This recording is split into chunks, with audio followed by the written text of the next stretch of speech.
Okay, so get this. Botox, you think wrinkles, right? Yeah.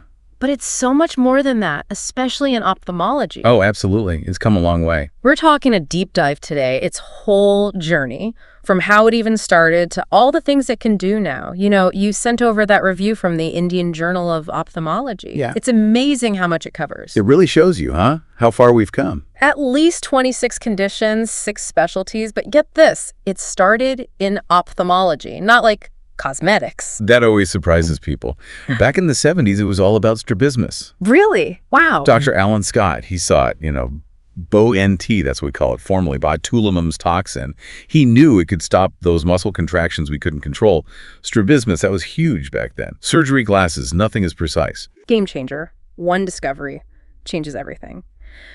But, okay, before we go too deep, how does Botox even work? Like cells and all that? Okay, picture this. Your nerves, they send messages, right? Tell the muscles, contract to do your thing. Right, got it. Botox, it blocks the message. Muscle never gets it, can't contract, like hitting pause, but just on that muscle, super targeted. No message, no twitch. So that's where the types come in, yeah. Yeah. We use type A mostly, but what makes it special? You got it. Type A, just Botox usually. That's our Okay. workhorse. Eyes are delicate, and we've got the most experience with type A. It's safe, it works. Dosage is really dialed in, too. Type B has its uses, but for most of what we do, type A, it's the go-to. Makes sense. Got to be careful with the eyes. Now, what about those biosimilars? They're like the generic Botox, right? Can we just use those interchangeably? Good question. A lot of ophthalmologists are wondering the same thing. So they're supposed to be really close to the original, but even tiny differences in how they're made can change how they act. FDA approval, that's one thing, but we got to keep up with the research, Yeah. Can't assume one's going to be exactly like another, or even the original Botox. So caution, do your homework, especially with something like dosage. That's got to be precise. Exactly. Little variations, we got to adjust the treatment, think on our feet. It's always changing, got to stay updated. Always learning. Yeah. Okay, so let's talk about where Botox really shines now. I mean, strabismus like the back of your hand, but what else? What's the gold standard stuff? Blepharospasm, that's a big one. Eyelid spasms, out of control. You can't keep your eyes open, blinking all the time, some people. It even forces their eyes closed. It's awful for them. Botox, it relaxes the muscles, those ones around the eye that are going haywire. Makes sense. Anything else we can do for that? Pills or something? There are some medications, but you know how it is, side effects, and they hit the whole body, not just where you need it. Botox, it's right to the source. Fewer of those wider effects. Perfect for something like blepharospasm. So we hit the problem directly, less collateral damage, so to speak. Good for everyone. You got it. It's all about balance, right? Getting the effect, but keeping the patient comfortable. That's what Botox does so well. And blepharospasm, it's not the only one. Hemifacial spasm, ever run into that one? A little different, right? Easy to mix them up at first. It's those spasms, they start around the eye, but then, Bred out. like wildfire sometimes, other facial muscles get pulled in. Scary for the patient, when your own face is doing things you can't control. The key is figuring out WHY, right? Could be other neurological things going on, got to rule those out. MRI time. Exactly. Treat the cause, not just the twitching. And speaking of treatment, Botox is in the mix here too. Figured. Same idea, just inject and relax. You'd think, but it gets interesting. Dosage, where we inject even between these two conditions that seem similar, we're tweaking things. Hemifacial spasm, we can often get away with lower doses. Less is more sometimes. No, even with Botox, it's not one size fits all. Got to be adaptable. 100%. Every patient, every condition, it's a puzzle.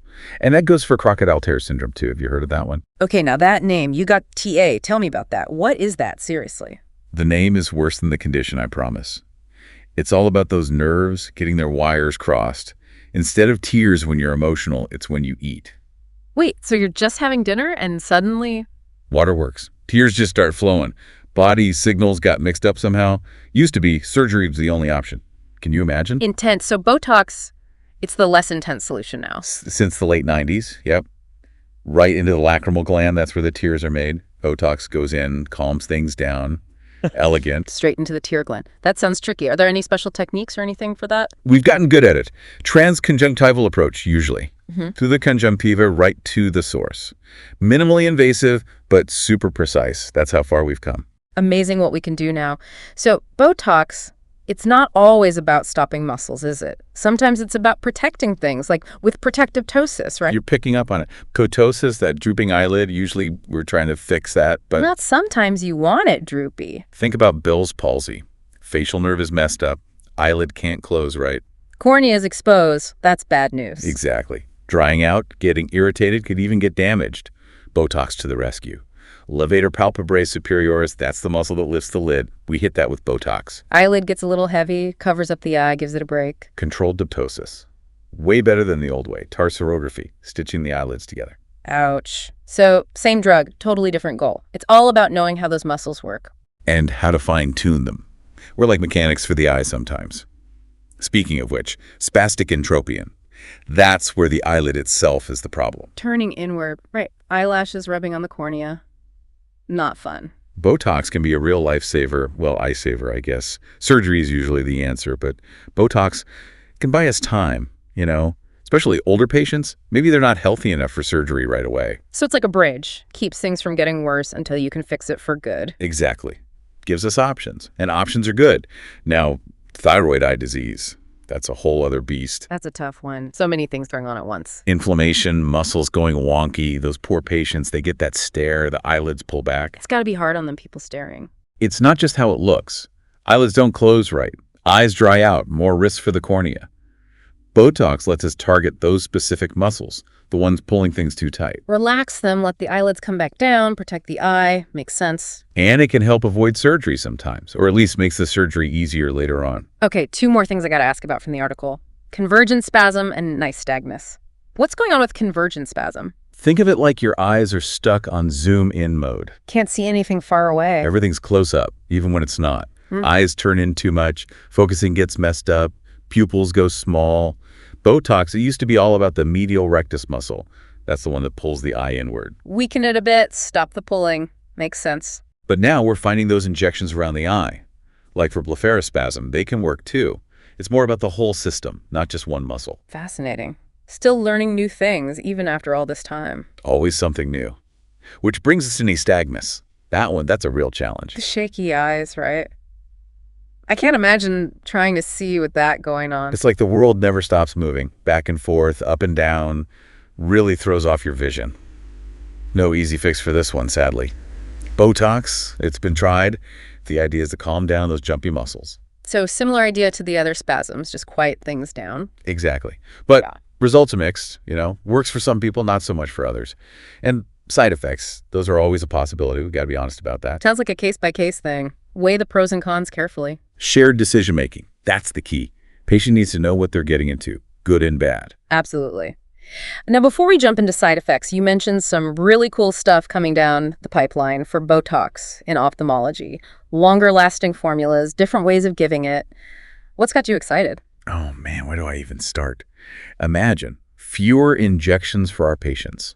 That's what I'm talking about. Less hassle, better results in the long run, maybe even less chance of those antibodies building up. That's the dream, right? Longer lasting, less to worry about. Game changer for those patients. What else are they working on? It's amazing what they come up with. They're talking about getting rid of the needle altogether, creams, maybe even contact lenses that deliver the Botox. Whoa, hold on. Really? No needles? That'd be huge. Imagine. No more poking around the eyes. Easier for everyone. We're not there yet. But hey, who knows, right?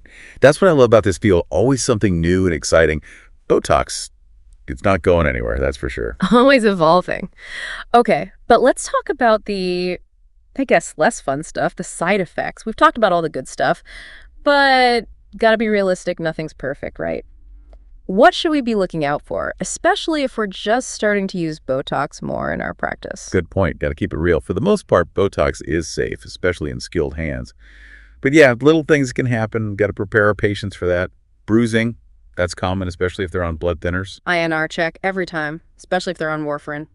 Can't be too careful. Exactly.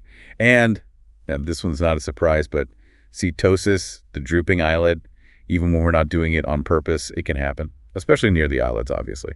Just a little too much spread. Those muscles are so tiny. It usually goes away on its own, though, right? Yep, few weeks, tops. We can always give them some aproclinidine drops if it's really bothering them.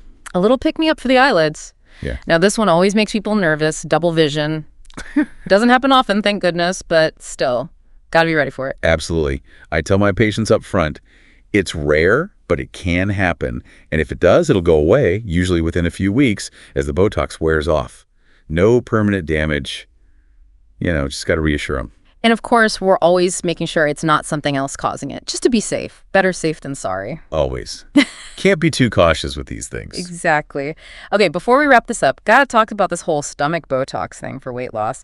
Those cases, man, it's a good reminder that Botox, it's powerful stuff. We gotta use it responsibly. Yeah, it's a tough lesson, but an important one. We're always pushing for what's new, what's next, but never, and I mean never, at the cost of patient safety. Stick to what we know works, what's been studied, and make sure our patients understand what we're doing, the good and the bad. Well said. It's a privilege to use these treatments. We Yeah. gotta treat them with respect. Absolutely. Every injection, every patient, it matters. Couldn't have said it better myself.